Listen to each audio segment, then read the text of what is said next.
लग रही हो। अभी हमारे उत्तराखंड के यशस्वी हमारे माननीय आदरणीय श्री पुष्कर धामी जी ने आप सभी के समक्ष जो है कई मुद्दों पर जो उन्होंने बात रखी है और भाई बहुत खुशी हुई कि देखने हैं प्रोग्राम में जी भी और हमारे बीच में इस मंच में होंगे देखने के लिए मम्मी है तो जो लोग भी कौथिक देखने आए हैं हेलो मैं उन सभी दीदी भूलू से निवेदन कर लूं कि सिंह साहब भाई बड़े दूर प्रदेश से हमारा भाई भी हमें देखने आ गया है हमारे कल्चर को। और कल बहू आई थी, आज भाई आ गया क्योंकि बच्ची साथ में तो एक बंदा चाहिए, घर में भी चाहिए, तो आज ही आ गया। बाकी ये आ गए तो फिर पार्टी बनती है तो प्रोटोकॉल भी पहुंच चुका है। धामी जी का प्रोटोकॉल यहाँ पहुंच चुका है। देखिए किस तरह जो है यहाँ पे सब कुछ चेक किया जा रहा है जिससे कि कोई ऐसी कुछ समस्या ना हो। और बहुत खुशी की बात है हमारे यशस्वी मुख्यमंत्री उत्तराखंड माननीय श्री पुष्कर धामी जी खुशी क्षण में आप सभी के बीच देखेंगे।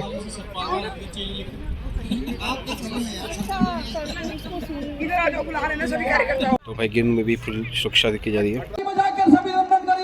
मुख्यमंत्री जी का, माननीय मंत्री जी का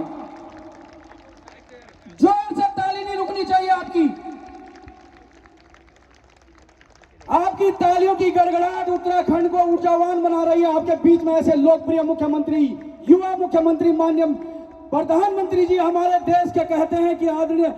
पुष्कर सिंह धामी जी एक युवा मुख्यमंत्री हमने उत्तराखंड को दिए हैं। आप लोगों की जोरदार तालियां होनी चाहिए।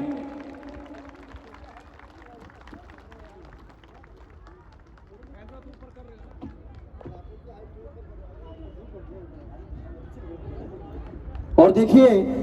इस मंच पर सशक्त, यशस्वी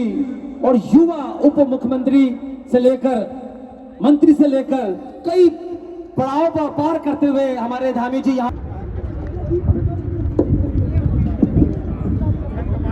हरि ओम ओम स्वस्ति न इंद्रो वृदाधर्मः स्वस्ति न गोगा विषवा वेदा स्वस्ति नस्तारगणो आरिताने मे स्वस्ति नो बृहद्पतिर्दधातु जयंती मंगला काली भद्रकाली कपालिनीं दुर्गा क्षमा था कि ये 24 की 24,000 रिक्तियों को हम भरेंगे भाइयों बहनों, और अब हम 20,000 का आंकड़ा पार कर चुके हैं। आने वाले समय में और भी जो रिक्तियां हैं हम उसको भी लगातार भरेंगे। भाइयों बहनों, हमारी सरकार उत्तराखंड के सांस्कृतिक मूल्यों और डेमोग्राफी को संरक्षित करने के लिए भी संकल्पबद्ध होकर काम कर रही है। इसके लिए हमने प्रदेश के अंदर धर्मांतरण रोधी कानून बनाया है कि अब कोई भी धर्मांतरण राज्य के अंदर नहीं कर पाएगा। उसको जिलाधिकारी की परमिशन लेनी होगी और 10 साल तक की सजा का प्रावधान कर दिया है। इतना ही नहीं, आपने देखा होगा एक हल्द्वानी के बनभूलपुरा क्षेत्र में हमारे प्रशासन के लोगों पर, हमारी पुलिस के लोगों पर कुछ लोगों ने उनके ऊपर उपद्रव करने का प्रयास किया था, तोड़फोड़ करने का प्रयास किया था, उनके ऊपर हमला करने का प्रयास किया था। हमने प्रदेश में अब कोई दंगा करना तो दूर, इसके बारे में सोचेगा भी नहीं। हमने दंगा रोधी कानून भी वहां लागू कर दिया है। लव जिहाद, लैंड जिहाद और थूक जिहाद जैसी घृणित मानसिकता के खिलाफ भी हमने देवभूमि उत्तराखंड में कठोर कार्रवाई की है। और इतना ही नहीं, अभी सुनील शर्मा जी ने यहाँ से कहा, देवभूमि उत्तराखंड के हर एक नागरिक को ये गौरव प्राप्त हो गया है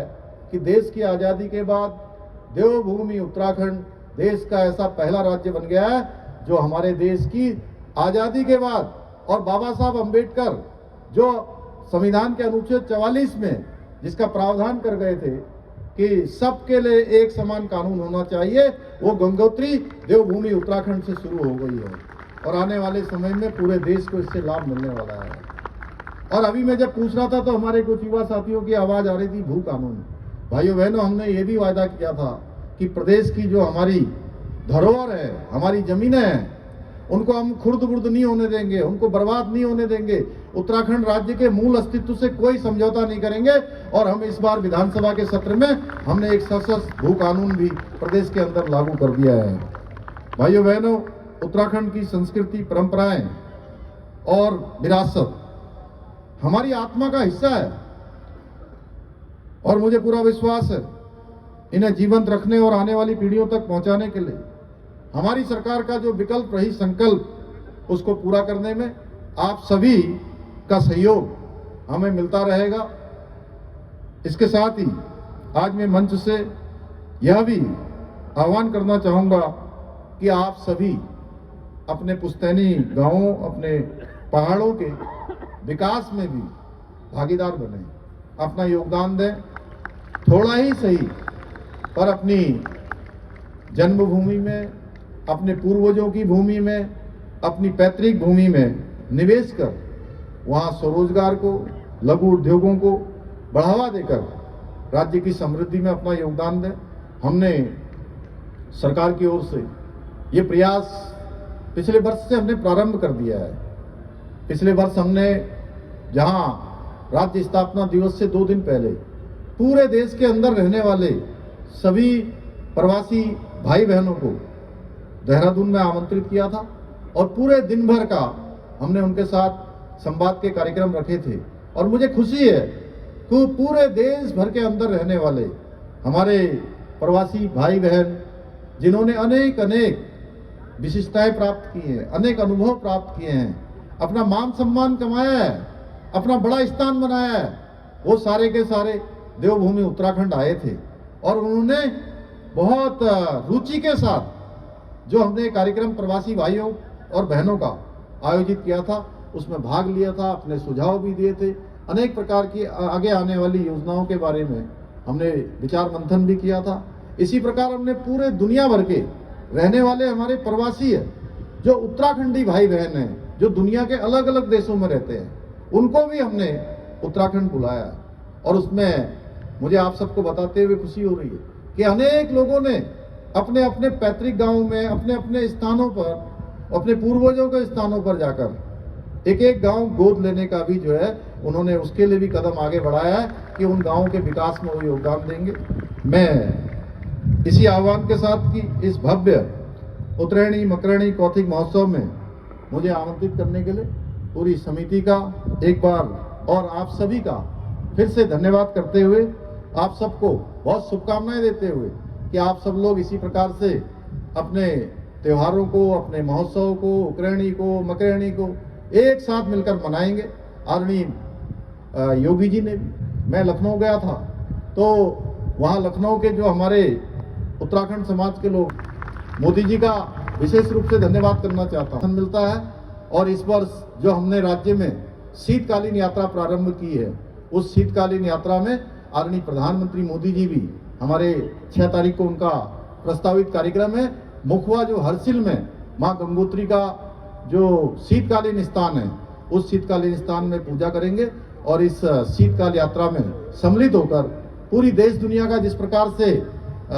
वो कहीं भी आते हैं, चाहे वो हमारे देश का जो अंतिम गांव कहा जाता था माणा गांव हो या